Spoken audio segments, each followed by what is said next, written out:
औज़ुबिल्लाहिमिनश्शैतानिर्रजीम बिस्मिल्लाहिर्रहमानिर्रहीम। सबसे पहले तो मैं शुक्रगुजार हूँ शगुफ्ता जमानी साहब का। उन्होंने बहुत सारी बातों की मैं इनका जो आखिरी कमेंट है उधर से स्टार्ट करता हूँ। जमजम के हवाले से बात की है। जमजम के हवाले से जमजम पहले भी फ्री था, आज भी फ्री है। ये जब से पहले 2017 से पहले जब हाजी आते थे तो वो जब पानी लाते थे तो वो पानी जो है वो गिरता भी था और मसाइल भी होते थे। तो गवर्नमेंट ऑफ सऊदी अरेबिया ने उसका ये तरीका किया कि उसकी पैकिंग स्टार्ट की, यानी उसकी बोतल एक, उसके ऊपर गत्ते का एक बॉक्स, उसकी एक कॉस्ट बनती है। वो कॉस्ट 2017 से हम हज की अमाउंट के अंदर पहले से लेते हैं। इस दफा भी कोई इजाफे नहीं ले रहे, वो ले चुके हैं, वो ऑलरेडी खत्म हो चुकी है बात। ये जो मीडिया पे खबर चल रही है ये गलत खबर चल रही है कि 1114 रुपया मजीद लेंगे, हम कोई पैसा नहीं ले रहे। वो तो ऑलरेडी उनकी पेमेंटें हो चुकी हैं और ये पेमेंट होती है जमजम की नहीं होती। ये पेमेंट जो वो वहां पर दी जाती है वो उसी चीज की दी जाती है जो मैंने आपको जिन चीजों का जिक्र किया। वो आज भी जमजम पानी जो है वो अभी तक फ्री है, उसमें कोई ऐसी चीज नहीं है। दूसरी बात, जो बिल्डिंग्स वगैरह की बारे में बात की, मैं आपको एक बात बताऊं जनाब स्पीकर साहब, आप हैरान होंगे कि 2019 में जो बिल्डिंग 2600 रुपए में 2600 रियाल में ली गई थी, आज वो 1900 से लेके 2300 में मैं ले रहा हूं। और आज 2023 आपको एक कंपैरिजन स्टेटमेंट दूंगा 4 साल का, जिसमें और मेरा कंपैरिजन 2023 के हज का बनेगा 2019 के साथ। मेरा कंपैरिजन 2022 के साथ नहीं बन सकता। इसलिए नहीं बन सकता कि 2022 में गवर्नमेंट का कोटा था 40%, 60% था प्राइवेट सेक्टर का, और गवर्नमेंट का जो लोग गए थे यहां से वो 34,453 गए थे। जो प्राइवेट गए थे वो 48,679 गए थे। ये तकरीबन 50% से भी कम का हज था। और मुझे ये पता चला है कि पूरे दुनिया से जो सऊदी अरब में लोग आए थे वो 8.5 लाख आए थे, जो इस वक्त मिलियंस के अंदर आ रहे हैं। उस वक्त बिल्डिंग्स भी खाली पड़ी थी, ट्रांसपोर्ट भी अवेलेबल थी, मिना मुजदलिफा के अंदर भी कुछ ज्यादा रश नहीं था, और मैं खुद उस हज पे मौजूद था, मैंने देखा है सब कुछ अपनी आंखों से। इस वक्त जो फिगर्स हैं वो मैं आपके सामने बता देता हूं। ये तकरीबन 1,79,210 है जो एलोकेशन है। उसके बाद HGO जो हमारे ये जो हज ग्रुप ऑर्गेनाइजेशंस हैं, इनका जो कोटा है 89,605। इसके अलावा हमारा आर्मी का कोटा होता है 1225, और स्पॉन्सरशिप के अंदर 6,395 हमारे पास एप्लीकेशन आई है, जिसको हमने सारे को एक्सेप्ट किया है। और 72,866 एप्लीकेशन हमारे पास आई हैं जो गवर्नमेंट की हवाले से जो नॉर्मल हमारे पास आती है, हमने सब की सब एक्सेप्ट कर ली है। 79,261 सारी हमारे पास डिटेल मेरे पास सारी मौजूद है हमारे पास, जो हमने सारी क्लियर कर दी है। अब बात आती है जो आपने जिक्र किया 7,000 8,000 जो हम सरेंडर कर रहे हैं। वो क्यों सरेंडर कर रहे हैं? वो इसलिए सरेंडर करना पड़ रहा है कि अगर मैं आज सरेंडर नहीं करूंगा तो मुझे 8,000 की पेमेंट वहां पर करनी पड़ेगी। 8,000 लोगों के मुझे वहां पर होटल बुक करना पड़ेगा, खाने का इंतजाम करना पड़ेगा, ट्रांसपोर्ट करनी पड़ेगी, और मेरे पास 8,000 की कोई एप्लीकेशन अभी मौजूद नहीं है। अगर ये 8,000 मैं करता हूं तो उसके लिए $24 मिलियन मुझे इधर से भिजवाना होगा वजारत खजाना से, जो कि वजारत खजाना ऑलरेडी क्रंच के अंदर है और मेरे पास एप्लीकेशन भी नहीं है। अगर मुझे ये 8,000 की एप्लीकेशन देते हैं तो मैं सुबह वो 8,000 कोटा रोक लेता हूं। मेरे पास तो इस वक्त अगर ये मुझे अभी अगर मिसाल के तौर पे इस वक्त इनके पास 200 एप्लीकेशन मौजूद हैं, तो मैं इस वक्त खड़े होकर कहता हूं कि सुबह जिन्होंने जो मेरा एप्लीकेशन का टाइम गुजर चुका है, लेकिन उसके बावजूद अगर 100 200 300 400 अगर मेरे पास एप्लीकेशन, मैं वो भी क्लियर कर दूंगा, उनको भी अकोमोडेट करने के लिए तैयार हूं। तो मुझे हर चीज को देखना है, अपने उस बाकी एस्पेक्ट को भी देखना है। जहां तक ताल्लुक है हमारा मामला जो है वो है फॉरेन करेंसी के हवाले से, कि फॉरेन करेंसी की जो एप्लीकेशन है, जैसे मैंने आपसे कहा कि हमने तो कहा था कि हमें 44,000 चाहिए बाहर से एप्लीकेशनें, हमारे पास आई है 6,395, उसके बाद को 200-250-300 और आई हैं, टाइम गुजर चुका है, लेकिन मैंने उसको भी एक्सेप्ट कर लिया। मैं किसी को मना नहीं कर रहा, जो आए बिस्मिल्लाह। और जहां तक ताल्लुक है, आज मुझे मेरे ख्याल से 15 दिन या 14 दिन हुए हैं मैंने चार्ज लिया है। मैंने ईद उल फितर सऊदी अरब में पहली मर्तबा गुजारी है घर से बाहर। मैं ईद उल अजहा पहाड़ों में, जंगलों में, कैंपों में, कभी सीरिया में, कभी अफ्रीका में, कभी कोहिस्तान में, मैं इन जगहों पे गुजारता हूं जब कुर्बानी के लिए जाता हूं। तो ईद उल फितर मेरी घर पे गुजरती है। ये पहली ईद है कि मैं वेडनेसडे को फौरन फ्लाई कर गया सऊदी अरब, इसलिए कि मुझे हालात के अंदर मसला नजर आ रहा था और यही वजह थी कि मैंने वहां जाके ये सारी चीजों को पकड़ा है। आज अगर मैं ये कह रहा हूं कि ये 1700 रियाल के ऊपर मैं ले आया हूं, गवर्नमेंट के टैक्सेस बढ़ गए हैं सऊदी अरब के, मैं उसको अलहदा आपको उसकी पूरी स्टेटमेंट बना के देने के लिए तैयार हूं कि जो गवर्नमेंट के टैक्सेस आज से 4 साल पहले 2019 में थे, वो 2023 में नहीं है, वो बहुत ज्यादा है। लेकिन जो हम देते हैं वहां पे मौलम को फीस, वो फीस 2019 से अगर आप कंपैरिजन करेंगे तो आज 2023 में कम होगी। 2019 में जो बिल्डिंग इन्होंने ली है 2600 रियाल के अंदर लेके 2300 रियाल के अंदर ले रहा हूं। मेरी पूरी कोशिश है कि मैं कॉस्ट को नीचे लेकर आऊं। अब एक बात होती है, मुझे बड़ा अफसोस होता है, कैलकुलेशन की बात करें ना, कैलकुलेटर पकड़ के ये कहते हैं जी पिछले साल हज किया था 8.5 लाख का या 8 लाख का, जिसमें 1.5 लाख आपको मालूम है सब्सिडी दी गई थी, 75,000 गवर्नमेंट ने दी और 75,000 मिनिस्ट्री ने दी।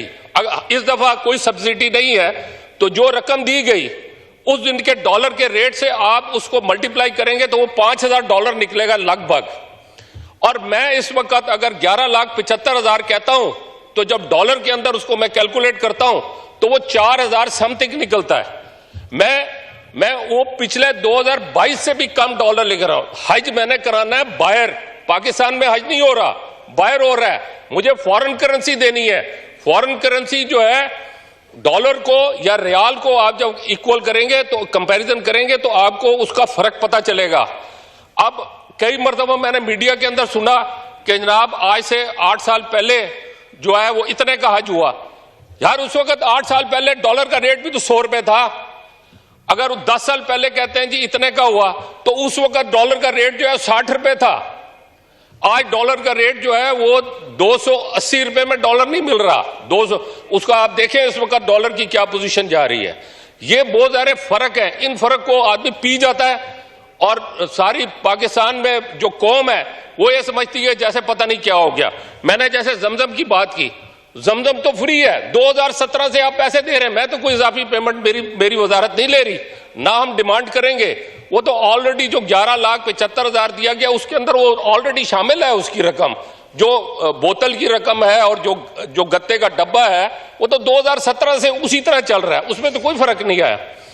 तो मैं सिर्फ ये बताना चाहता हूं कि इसको होशमंदी से इसका कंपैरिजन करेंगे तो आप लोगों को समझ आएगा। मैं फिर भी इस वक्त अगर सर मेरी आंख देखेंगे ये रेड हो गई है सारी, मैं 2-2.5 घंटे से ज्यादा मुझे नींद नहीं मिल रही। आज मेरे 15 दिन हो गए हैं इस चक्कर में, और मैं इसके लिए तैयार हूं कि अगले 3 महीने मेरा दिन जैसे भी गुजरे मुझे मंजूर है, लेकिन मैंने हाजियों की खिदमत करनी है। और हाजी मेरे लिए मेरा मजहबी फरीजा है, इनके लिए मुझे नंगे पैर वहां पे फिरना पड़ा मैं फिरूंगा, लेकिन इनकी खिदमत के लिए। और मैंने बहुत सारी चीजों के अंदर जो है मैंने वहां पर इन लोगों को जो है पाबंद किया है। एक एक जगह जाके मैं मिल रहा हूं और मैं फिर जा रहा हूं सऊदी अरब। मुझे अगर हज से पहले मजीद भी जाना पड़ा मैं जाऊंगा और अपने खर्चे पे जा रहा हूं। गवर्नमेंट ऑफ पाकिस्तान का 1 टका मैं इस्तेमाल नहीं कर रहा। थोड़ा सा टाइम लूंगा, ज्यादा नहीं लूंगा। आई एम सॉरी, मुझे ये सारी बातें करनी पड़ रही हैं। मैंने कभी अपने आप को शो ऑफ करने की जरूरत नहीं, कोशिश की है कि मैं ना अपने आप को शो करूं, लेकिन इस वक्त मेरी मजबूरी बन गई है। 18 साल से मैंने गवर्नमेंट ऑफ पाकिस्तान से कभी तनख्वाह नहीं ली। 18 साल से मैंने गवर्नमेंट ऑफ पाकिस्तान से टीएडीए कोई नहीं लिया। मैं कोई गाड़ी इस्तेमाल नहीं करता। मैं कोई मिनिस्ट्री से कोई किसी किस्म की तनख्वाह, कोई चेयरमैनशिप के हवाले से, कमेटी की चेयरमैनशिप के हवाले से भी मैंने कभी नहीं लिया।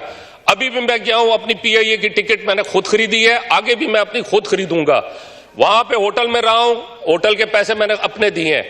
एक तो आप बिल्कुल बी एश्योर रहें, मुफ्त हज मैं किसी को नहीं करने दूंगा।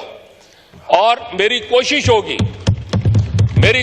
होगी कि मैं इसको ट्रांसपेरेंट करूं। मैं सारी कंपैरिजन स्टेटमेंट दूंगा। एग्रीमेंट चाहिए मैं सारे सामने रख दूंगा। शीशे के इस तरफ से देखेंगे, शीशे के उस तरफ से नजर आएगा क्या हुआ है।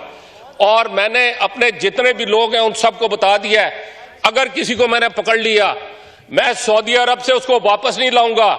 मैं वहीं पे उसके खिलाफ एक्शन लूंगा और इस्लामिक कानून के मुताबिक उसके हाथ कटवाऊंगा अगर किसी ने 1 रियाल की भी गड़बड़ की और मुझे सबूत मिल गया। यहां पर भी मैं हर चीज को चेक करने की कोशिश कर रहा हूं और एक एक चीज के अंदर खुद मैं अपने आप को उसमें डाल रहा हूं कि एक एक चीज, ये टोटल ऑपरेशन मेरी निगरानी में चल रहा है।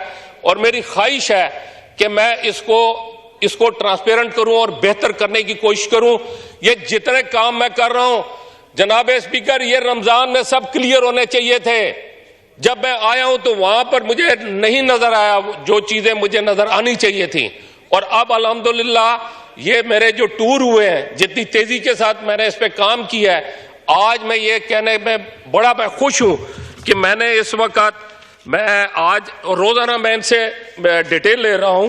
मेरे पास इस वक्त जो मेरी पोजीशन आ रही है, अल्हम्दुलिल्लाह मैं इस वक्त 18,000 हाजियों की एग्रीमेंट डन कर चुका हूं। 40 से 45 हजार हाजियों का मैं मक्का के अंदर इंस्पेक्शन करवा चुका हूं और डेली 7,000 से लेकर 8,000 हाजियों के लिए वहां पे बिल्डिंगें जो है वो इंस्पेक्शन हो रही हैं। और जहां तक कैटरिंग का, ये ऑलरेडी वो पहले से करके गए थे, जो पहले से हुआ था, जो रेट उनका वो उसी रेट के ऊपर, मैं उसमें कुछ नहीं कर सकता था क्योंकि वो ऑलरेडी उसमें एग्रीमेंट कर चुके थे, वरना मेरी ख्वाहिश होती कि मैं उसको भी नीचे लेकर आता। बहरहाल मेरी पूरी, अच्छा अब मैं ये चाहता हूं कि वो जो पहले 5% एक्सेस बुकिंग होती थी, अब कोई बुकिंग नहीं करने दूंगा। हाँ, मेरी ख्वाहिश है कि इसके अंदर मैं कोशिश करूंगा कि इस प्राइस को नीचे लाऊं, लेकिन मैंने इसके अंदर एक काम किया है और वो भी मैं हाउस की नॉलेज में लाना चाहता हूं कि मैंने इन्हें कहा कि क्वालिटी की तरफ तवज्जो दें। अगर हमें कोई स्पेस मिलता है पैसों के हवाले से तो हम अपने हाजियों को कोई उसके अंदर सपोर्ट कर सकें, उसके अंदर उनको कोई बेहतरी ला सकें। अगर खाने का उन्होंने कर लिया है तो कम से कम खाने की क्वालिटी सही होनी चाहिए, उसकी क्वांटिटी ठीक होनी चाहिए, उसके अंदर कोई बासी खाना नहीं आना चाहिए, उसकी सर्विस ठीक होनी चाहिए, ट्रांसपोर्ट के हवाले से बसें अच्छी होनी चाहिए। लेकिन मुझे पता है कि ये इस वक्त फुल फोर्स का हज हो रहा है, बेशुमार मसाइल आएंगे, बेशुमार मुश्किलात। तो मैं आज ये कहता हूं कि मैं कोई बहुत अच्छा हज शायद पता नहीं करा सकूंगा, नहीं करा सकूंगा, लेकिन जो मुश्किलात बहुत ज्यादा आनी थी, जो मैं आते साथ मैंने फोर्स की थी, उसमें मैं इंशाअल्लाह मुश्किलात में कमी ले आऊंगा। और इंशाअल्लाह मिना में, मुज़दलिफा में, अरफात में ये शख्स आपको वहां पे गलियों में नजर आएगा, किसी खैमे में बैठा नजर नहीं आएगा। जिसको जो भी किसी की कंप्लेंट होती है, मसला होता है, मैं उसका हल करने के लिए तैयार हूं। लेकिन ये बहुत बड़ा हज है और बहुत सारे लोग होंगे, लेकिन जो अगर जिंदगी रही और हमें अल्लाह ताला ने मौका दिया तो अगला हज जो है मैं एग्जाम्पल बना सकता हूं। क्योंकि इस हज में और ये सारी पॉलिसीज जो मैंने देखी है इस अरसे में, 14 दिन के अंदर मैंने कम से कम कई महीनों का काम किया है। मैं श्योर हूं कि इसमें बहुत सारे गैप्स हैं, इन सारे गैप्स को खत्म करना चाहिए और हम ऐसा काम करें जिससे हमारे लोगों को इंशाअल्लाह ताला, अगर आप इसकी रिपोर्ट्स मुख्तलिफ जगहों से लेंगे तो इंशाअल्लाह आपको इसके हवाले से मुझे यकीन है कि मजीद अगर आप तफसील लेना चाहेंगे तो हम वो सारी तफसीलात आपको फराहम करें। जो बात कर रहे हैं वो स्पेशल फ्लाइट की बात कर रहे हैं। स्पेशल फ्लाइट में अगर तो आप वीआईपी हज करना चाहते हैं तो वो स्पेशल फ्लाइट के अंदर, अगर आपने शॉर्ट हज की बात की तो शॉर्ट हज तो हो सकता है, आप बैठ जाएं, मैं उसके ऊपर बात कर सकता हूं। लेकिन अगर आप ये चाहें कि वहां पर मैं आपकी सर्विस करूं, सर वो पॉसिबल नहीं होगा मेरे लिए। वहां पर उसी तरह लोगों के साथ आपको खैमों में रहना पड़ेगा जिस तरह मेरा आम आदमी रहता है। हाँ, शॉर्ट की बात करते हैं, उस पर काम हो सकता है, इसके अलावा और कुछ भी नहीं हो सकता। मेरा कोई बंदा अवेलेबल नहीं होगा इनके लिए, क्योंकि मैंने खुद देखा है 2015 के अंदर कि वहां पर जो मेरा डायरेक्टर हज, मैं खुद, क्योंकि मैं उन दिनों वहां पर मौजूद था, कांटा और छुरी भी वो उठा के ला के दे रहे थे। तो मैंने उनसे कहा, भाई ये क्या कर रहे हो? उन्होंने कहा कि भाई ये तो मैं उनको बड़ी मैं माफी चाहूंगा, मैंने अपनी आंखों से देखा है उनको बुरा भला कहते हुए भी और सारा कुछ। तो इस तरह की कोई चीज वहां पे नहीं मिलेगी। हाँ, अगर आपको शॉर्ट चाहिए तो मैं आपका एयरलाइन के साथ बैठ के मामलात बना सकता हूं। वो शॉर्ट टर्म के लिए आपसे बात करेंगे। अब मैं एक छोटा सा